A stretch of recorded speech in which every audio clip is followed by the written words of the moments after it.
कैसे हैं सब लोग। पेज नंबर 23 डिस्कस करते हैं। मेरे नोट्स मेरे यूट्यूब चैनल पे गिवन है। 11th क्लास के नोट्स भी गिवन है, 12th क्लास के नोट्स भी गिवन है। वहाँ से आप PDF कॉपी डाउनलोड कर सकते हैं और अपने साथ में नोट्स का प्रिंट आउट लेकर के बैठें। पेज नंबर 23 में इक्वेशन ऑफ रोटेशनल मोशन से हम स्टार्ट कर रहे हैं। इक्वेशन ऑफ रोटेशनल मोशन से स्टार्ट कर रहे हैं।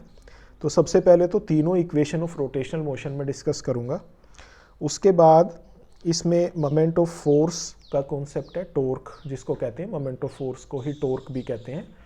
तो एक टॉर्क का कॉन्सेप्ट है जो डिस्कस करेंगे, और एक principle of moments. Principle of moments क्या होता है, और एंगुलर मोमेंटम। एंगुलर मोमेंटम कैसे डिफाइन किया जाता है, किसे कहते हैं एंगुलर मोमेंटम, ये 3-4 टॉपिक हैं। तो चलिए एक एक करके डिस्कस करते हैं। सबसे पहला टॉपिक है equations of rotational motion.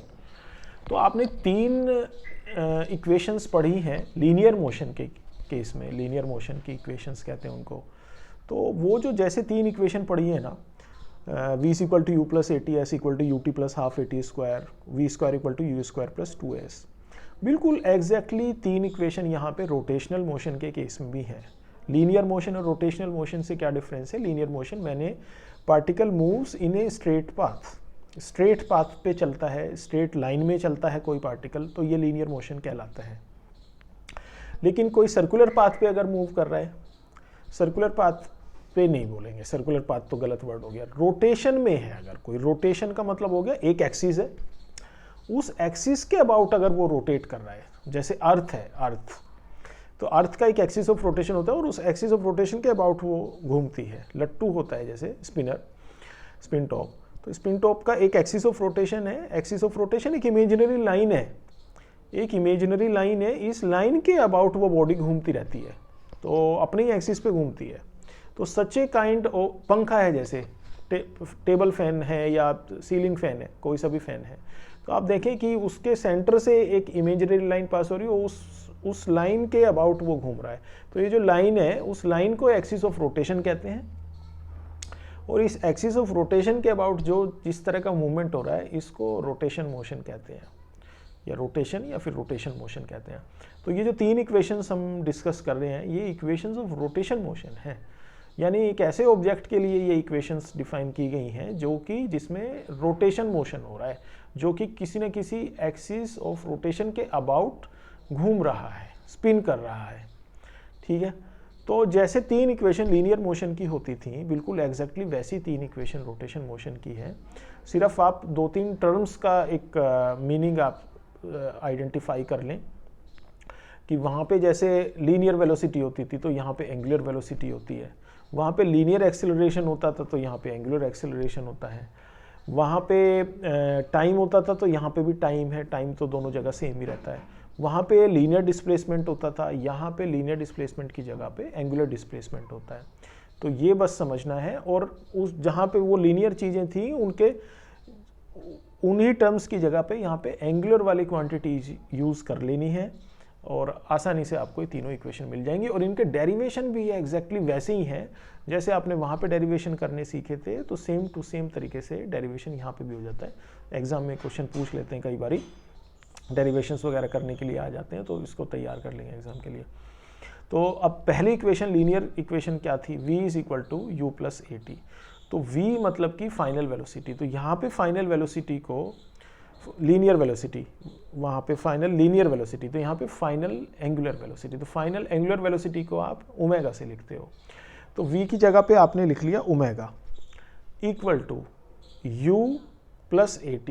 u यानी कि इनिशियल लीनियर वेलोसिटी, तो इनिशियल लीनियर वेलोसिटी की जगह पे यहाँ पे लिखोगे इनिशियल एंगुलर वेलोसिटी, और इनिशियल एंगुलर वेलोसिटी को लिखते हो ओमेगा नॉट से। तो ये आ गया omega = omega naught plus u + at। a यानी कि लीनियर एक्सेलरेशन, यहाँ पे एंगुलर एक्सेलरेशन यूज़ करोगे, तो एंगुलर एक्सेलरेशन क्या लिखते हैं? अल्फा से लिखते हो, तो अल्फा × t टाइम तो दोनों केसेस में t रहेगा। तो आपको पहली इक्वेशन क्या मिली है? Omega = omega naught + alpha t। अच्छा, इसी तरीके से दूसरी इक्वेशन क्या होती थी लीनियर केस में? s = ut + ½ at²। तो s क्या होता था? Linear displacement. तो यहाँ क्या आएगा उसकी जगह? Angular displacement. एंगुलर डिस्प्लेसमेंट को लिखते हो थीटा से, तो थीटा = ut, u मतलब कि इनिशियल लीनियर वेलोसिटी, तो यहाँ पे आएगी इनिशियल एंगुलर वेलोसिटी यानी कि ओमेगा नोट इंटू टी।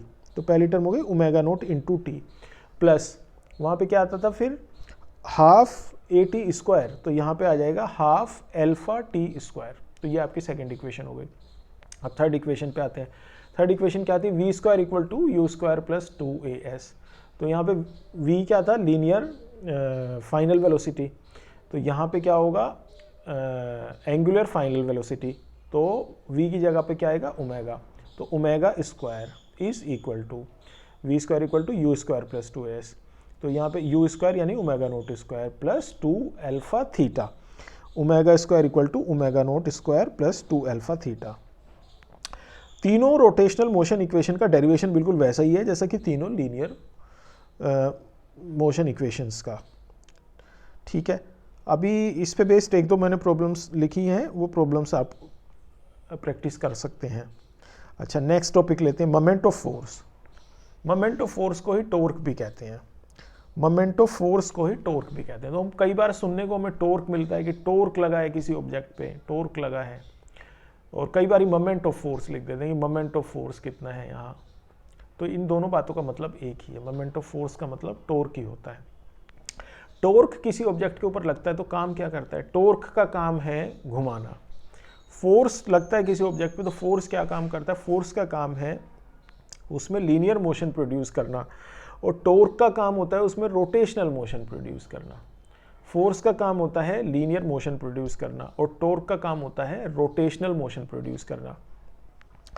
तो हम इसमें टॉर्क डिफाइन करना सीख रहे हैं। तो टॉर्क किसी ऑब्जेक्ट के ऊपर कैसे लगाया जाए, मोमेंट ऑफ फोर्स कैसे लगाया जाए। तो टॉर्क लगाने के लिए आप असल में लगाते तो फोर्स ही हो। टॉर्क लगाना कब पड़ता है, जैसे कोई एक एग्जांपल लेके समझते हैं इस बात को। आपको कोई गेट खोलना है, गेट खोलने के लिए आप उसके ऊपर फोर्स नहीं लगाओगे, आप उसके ऊपर टॉर्क लगाओगे। अगर फोर्स लगाते रहोगे तो वो गेट खुल ही नहीं पाएगा। आपको उस गेट को लीनियर मोशन प्रोवाइड नहीं करना, आपको एक एक्सिस ऑफ रोटेशन के अबाउट उस गेट को घुमाना है, तब खुलेगा वो। तो एक एक्सिस ऑफ रोटेशन के अबाउट उसको घुमाने का मतलब है कि आपको उसके ऊपर एक टॉर्क लगाना पड़ेगा, एक घुमाने वाली एक वर्चू लगानी पड़ेगी, घुमाने वाली एक शक्ति लगानी पड़ेगी। ये घुमाने वाली जो शक्ति है, घुमाने वाली एक जो घुमाने की टेंडेंसी रखने वाली एक जो फिजिकल एंटिटी है, इसको टॉर्क कहते हैं। तो ये टॉर्क आपको लगाना पड़ेगा उस गेट के ऊपर। तो कैसे लगाओगे टॉर्क लगाने के लिए, अब हम टॉर्क लगाना क्या जाने, हम तो लगाते तो फोर्स ही है, लेकिन एक पर्टिकुलर तरीके से उस फोर्स को लगाते हैं। और वो फोर्स भी टॉर्क कितना प्रोड्यूस करती है, वो करती तो टॉर्क ही है वो प्रोड्यूस। टॉर्क तो नहीं, क्योंकि टॉर्क नहीं लगेगा तो गेट खुलेगा तो है ही नहीं।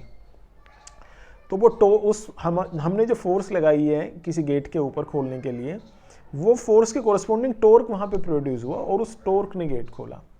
तो हम क्या करते हैं कि हम जहाँ पे गेट का लीवर बना हुआ है वहाँ से पकड़ के खींचते हैं, यानी वहाँ से पकड़ के खींचते हैं, पुल करते हैं या पुश करते हैं। तो वो हमने वहाँ पे फोर्स लगाई और इस फोर्स के कोरस्पॉन्डिंग जो टॉर्क प्रोड्यूस होगा, this force multiplied with the perpendicular distance between point of application and axis of rotation. Point of application of force उस पॉइंट को कह रहे हो जहाँ पे आपने फोर्स लगाई है, उस पॉइंट को point of application of force कहते हो, और एक्सिस ऑफ रोटेशन जिसके अबाउट वो गेट घूमेगा। तो इन दोनों के बीच का जो डिस्टेंस है, सेपरेशन है, इसको हम कहते हैं perpendicular distance between point of application of force and axis of rotation. तो इन दोनों के बीच का जो डिस्टेंस है उसके साथ में f को मल्टीप्लाई करने से आपको टॉर्क मिलता है। तो टॉर्क की जो डेफिनेशन है वो है tau is equal to F cross D, और क्रॉस प्रोडक्ट है क्योंकि फोर्स जो आपने लगाई है वो वेक्टर क्वांटिटी है, और जो डिस्प्लेसमेंट आपने लिया है पॉइंट ऑफ एप्लीकेशन से एक्सिस ऑफ रोटेशन तक का, ये भी वेक्टर क्वांटिटी है। तो इन और टॉर्क जो होता है वो भी वेक्टर क्वांटिटी होती है। तो दो वेक्टर के कौन से मल्टीप्लिकेशन से वेक्टर क्वांटिटी मिलती है, दो वेक्टर के क्रॉस मल्टीप्लिकेशन से वेक्टर क्वांटिटी मिलती है। तो इसका मतलब यहाँ पे फोर्स और डिस्प्लेसमेंट का क्रॉस मल्टीप्लिकेशन लेना है, तो अभी आपको टॉर्क मिलेगा। तो tau is equal to F cross D, ये आपका एक्सप्रेशन हुआ। अच्छा, मोमेंट कई होते हैं, मोमेंट ऑफ फोर्स है, मोमेंट ऑफ इनर्शिया है, मोमेंट ऑफ मोमेंटम है, जिसको एंगुलर मोमेंटम भी कहते हैं, इलेक्ट्रिक डाइपोल मोमेंट है, मैग्नेटिक डाइपोल मोमेंट है, इतने सारे तरह के मोमेंट हैं। हम मोमेंट ऑफ फोर्स की बात कर रहे हैं ना तब से, जिसको टॉर्क कहते हैं, मोमेंट ऑफ फोर्स। तो ये कई तरह के 4-5 तरह के मोमेंट मैंने बताए। सारे के सारे मोमेंट जब भी कैलकुलेट करते हो, कोई भी तरह का मोमेंट कैलकुलेट करते हो, तो हमेशा एक ही चीज़ करते हो, आप हमेशा करते हो उसको डिस्प्लेसमेंट के साथ ही मल्टीप्लाई हो। तो मोमेंट किसी फिजिकल क्वांटिटी का कैलकुलेट करने का मतलब है आप उसको डिस्प्लेसमेंट के साथ मल्टीप्लाई कर रहे हो, करोगे, यही तरीका है। मोमेंट कैलकुलेट करने का मतलब डिस्प्लेसमेंट के साथ मल्टीप्लाई करने का तरीका, और यहाँ पे क्रॉस मल्टीप्लाई करोगे डिस्प्लेसमेंट के साथ, ठीक है। इसका फिजिकल मीनिंग भी है, फिजिकल मीनिंग भी है कि टॉर्क कैसे अप्लाई हुआ और उसकी डायरेक्शन वगैरह का भी हमें नॉलेज हमें रखनी है कि टॉर्क की डायरेक्शन क्या होगी। तो टॉर्क की डायरेक्शन की चलो बात कर लें एक सेकंड। तो आपने एफ और डी का क्रॉस प्रोडक्ट लिया है। एक तो ये है कि एफ और डी का क्रॉस प्रोडक्ट लिया है, डी और एफ नहीं। F cross D is not equal to D cross F. तो इसमें एक तो ये याद रख लीजिए, tau is equal to F cross D है। अच्छा, अब डायरेक्शन की बात कर लें। क्रॉस मल्टीप्लिकेशन जब भी आप करते हो तो जो रिजल्टेंट वेक्टर आपको मिलता है, उस रिजल्टेंट वेक्टर की डायरेक्शन जिन दोनों वेक्टर्स का आपने क्रॉस मल्टीप्लाई किया था उन दोनों के परपेंडिकुलर होती है रिजल्टेंट की डायरेक्शन। तो आप f और d का क्रॉस प्रोडक्ट कर रहे हो ना, तो f और d के क्रॉस प्रोडक्ट की जो डायरेक्शन होगी वो f के भी परपेंडिकुलर होगी और d के भी परपेंडिकुलर होगी। तो f के और d के परपेंडिकुलर। अब इसमें भी दो पॉसिबिलिटी लेकिन आपको मिल जाती हैं कि एक ऐसी डायरेक्शन लेना है जो दोनों वेक्टर, मान लीजिए एक वेक्टर ये है और दूसरा वेक्टर मान लीजिए ये है, एक वेक्टर ये है, एक वेक्टर ये है, इन दोनों का आपस में परपेंडिकुलर होने की कोई ज़रूरत नहीं है। लीजिए मैंने, अब परपेंडिकुलर नहीं है, ये लीजिए, अब दो वेक्टर्स हैं, एक वेक्टर ये है, डायरेक्शन इज दैट वे, एक वेक्टर ये है, डायरेक्शन इज दैट वे। इन दोनों वेक्टर्स को इसके बीच में ये थीटा एंगल बन रहा है विच इज़ नॉट 90 डिग्री। और अब मुझे एक इनका क्रॉस प्रोडक्ट करना है, तो जो मुझे रिजल्टेंट मिलेगा वो रिजल्टेंट इन दोनों के परपेंडिकुलर होना चाहिए, इसके भी परपेंडिकुलर होना चाहिए, इसके भी परपेंडिकुलर होना चाहिए। तो देखिए, एक तो डायरेक्शन ये हो गई, ये जो मेरे थम्स है ना, ये एक ही डायरेक्शन में मैंने दोनों थम्स को पकड़ा हुआ है, ये एक डायरेक्शन हो गई। ये थंब देखो इसके साथ में 90 डिग्री एंगल बना रहा है, मतलब this thumb is perpendicular to this vector and also perpendicular to this vector, यहाँ के साथ भी 90 डिग्री बना रहा है। लेकिन एक दूसरी पॉसिबिलिटी भी हो सकती थी, ये नीचे की तरफ बना दें और यहाँ पे भी नीचे की तरफ बना दें, तो यहाँ पे भी 90 बनता, 90 बनता। तो दो पॉसिबिलिटी हमें मिल रही हैं, तो दो में से कौन सा लेना है वो आप क्या नाम स्क्रू रूल से उसको पता चला सकते हो। स्क्रू रूल आपको बता देगा कि कौन सी डायरेक्शन लेनी होती है, अपवर्ड्स या डाउनवर्ड्स। पर आपको डायरेक्शन का ये तो पता चल गया नाम कम से कम कि टॉर्क की जो डायरेक्शन होगी वो एफ के और डी के इन दोनों के परपेंडिकुलर होगी। और जो इसको गाइडिंग रूल है, गाइडिंग प्रिंसिपल जिससे आप पता चलाओगे एग्जैक्ट, वो स्क्रू रूल है। स्क्रू को ऐसे घुमा लो तो एफ क्रॉस डी कैलकुलेट करना है, तो एफ ये है, डी है, तो एफ क्रॉस डी ये डायरेक्शन में, तो ये स्क्रू टाइट होता जाएगा, तो डाउनवर्ड डायरेक्शन है। और ऐसे कैलकुलेट करना है, अगर डी क्रॉस एफ कैलकुलेट करना है तो वो अपवर्ड डायरेक्शन है। तो ये याद नहीं रखना लेकिन इसका कि एफ क्रॉस डी का मतलब डाउनवर्ड होता है, डी क्रॉस एफ का मतलब उल्टा होता है, वो तो depending upon the situation change होते रहता है। एफ ये ना होकर के ये हो जाता तो एफ क्रॉस डी की डायरेक्शन अपवर्ड हो जाती। तो इसीलिए स्क्रू रूल याद करने को बोला जा रहा है, ना कि ये याद रखने को कि एफ क्रॉस डी की डायरेक्शन डाउनवर्ड होती है, क्योंकि ऐसे होती नहीं है। तो स्क्रू रूल से हर एक सिचुएशन में अलग अलग आप इसको जज करेंगे कि क्या डायरेक्शन है। Torque is a vector quantity as you observe, its value is obtained by cross multiplication of F and D, and इसकी जो डायरेक्शन है वो क्रॉस प्रोडक्ट दोनों के से ही परपेंडिकुलर होगी and is determined by right hand screw rule.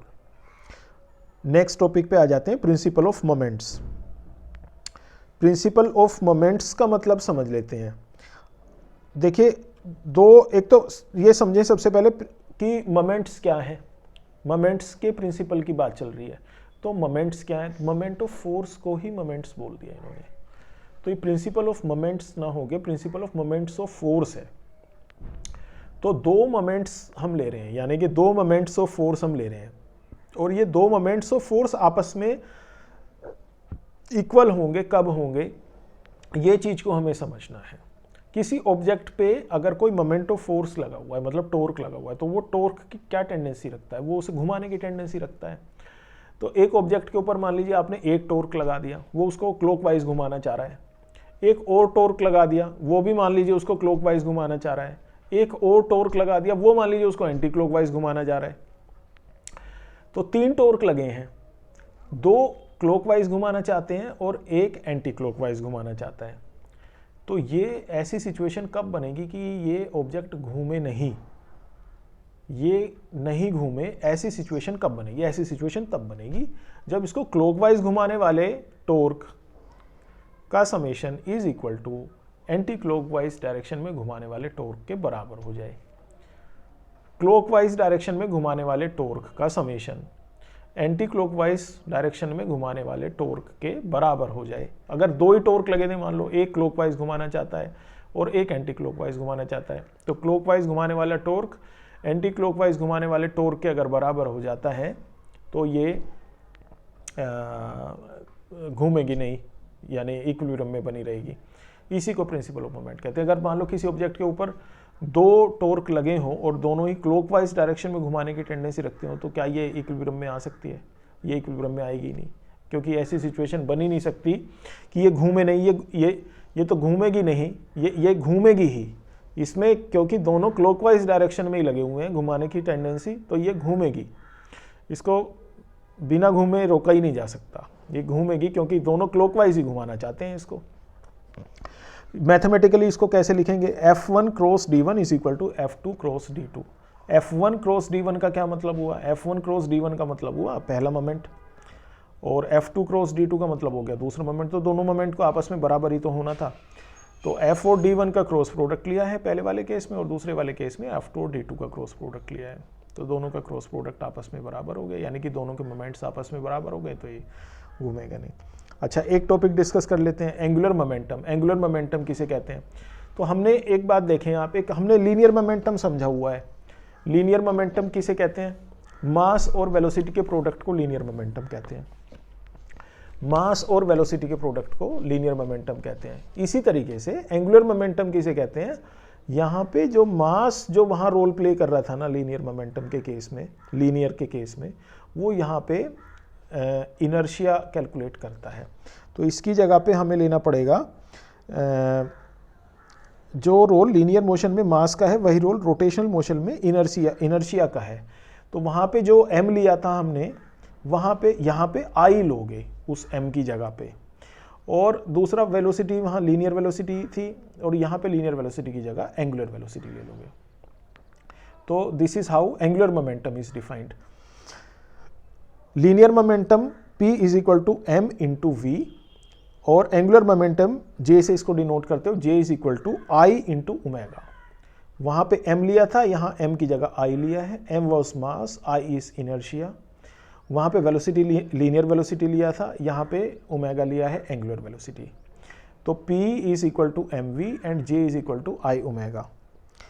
P vector quantity है linear momentum, J भी वेक्टर क्वांटिटी है angular momentum, mass scalar quantity है, इनर्शिया भी स्केलर क्वांटिटी है, वेलोसिटी वेक्टर क्वांटिटी है, यहाँ एंगुलर वेलोसिटी भी वेक्टर क्वांटिटी है। तो आपने J डिफाइन करना सीखा, एंगुलर मोमेंटम कैसे डिफाइन करते हैं। And there is a relation between linear momentum and angular momentum. Linear momentum अगर कई बार दे रखा होता है तो उसके कोरस्पॉन्डिंग एंगुलर मोमेंटम आप कैलकुलेट करना चाहते हो, and vice versa. Angular momentum दे रखा होता है तो लीनियर मोमेंटम कैलकुलेट करना चाहते हो। तो इन दोनों में आपस में एक रिलेशन भी है, J is equal to R cross B। इस तरह के रिलेशन में ये कन्फ्यूजन होती है बहुत बार कि J is equal to R cross P है या P क्रॉस R है, वो ध्यान रख लेंगे। J इज इक्वल टू, मैंने एक नीचे रिलेशंस की समरी दे रखी है, इस समरी की हेल्प से आप याद रख लेंगे। और ये इसमें सारे के सारे रिलेशंस आ गए, टोटल 6 रिलेशंस हैं, 6 के 6 रिलेशंस इसमें कवर हो जाते हैं, और इनका ऑर्डर भी अपने आप याद हो जाएगा, बस वही ऑर्डर रखना है, ऑर्डर में कभी कंफ्यूजन नहीं होगा। तो आप देखें, जैसे सबसे पहला रिलेशन है V is equal to R cross omega, फिर दूसरा टो equal to R cross F, और तीसरा J equal to R cross P। तो V टो J लिख लें LHS पे, V टो J, और इक्वल टू फिर RHS पे लिखें, पहले R, फिर क्रॉस क्रॉस क्रॉस, और फिर सबसे पहले लिखा था V, इस V के कोरस्पॉन्डिंग आएगा इधर एंगुलर वेलोसिटी ओमेगा। फिर दूसरा लिखा था वहाँ पे टो, तो इस टो के कोरस्पॉन्डिंग, टो वॉज मोमेंटम, टोबोस this torque moment of force, तो इस मोमेंट ऑफ फोर्स के कोरस्पॉन्डिंग यहाँ पे आएगा फोर्स F, तो R क्रॉस F। फिर अगला J एंगुलर मोमेंटम, तो एंगुलर मोमेंटम के कोरस्पॉन्डिंग यहाँ पे आएगा लीनियर मोमेंटम, तो J is equal to R cross F, R cross P। तो आपके तीनों रिलेशन बन गए, V equal to R cross omega, tau equal to R cross F, J equal to R cross P। और इसी तरीके से तीन रिलेशन है, एक S equal to R theta, V equal to R omega, A equal to R alpha. तो LHS पे लिख ले SVA, फिर इक्वल टू फिर R, S के corresponding theta, S linear displacement है, उसके कोरस्पॉन्डिंग यहाँ एंगुलर डिस्प्लेसमेंट आएगा थीटा, फिर V यानी लीनियर वेलोसिटी, तो उसके कोरस्पॉन्डिंग यहाँ एंगुलर वेलोसिटी आएगी, तो ओमेगा। फिर अगला A लीनियर एक्सेलरेशन, तो उसके कोरस्पॉन्डिंग यहाँ पे एंगुलर एक्सेलरेशन आएगा अल्फा। तो इस तरीके से 6 के 6 रिलेशन आप याद रख सकते हैं। ये पेज नंबर 23 में इतना ही है, नेक्स्ट टॉपिक के साथ पेज नंबर 24 में कंटिन्यू करेंगे।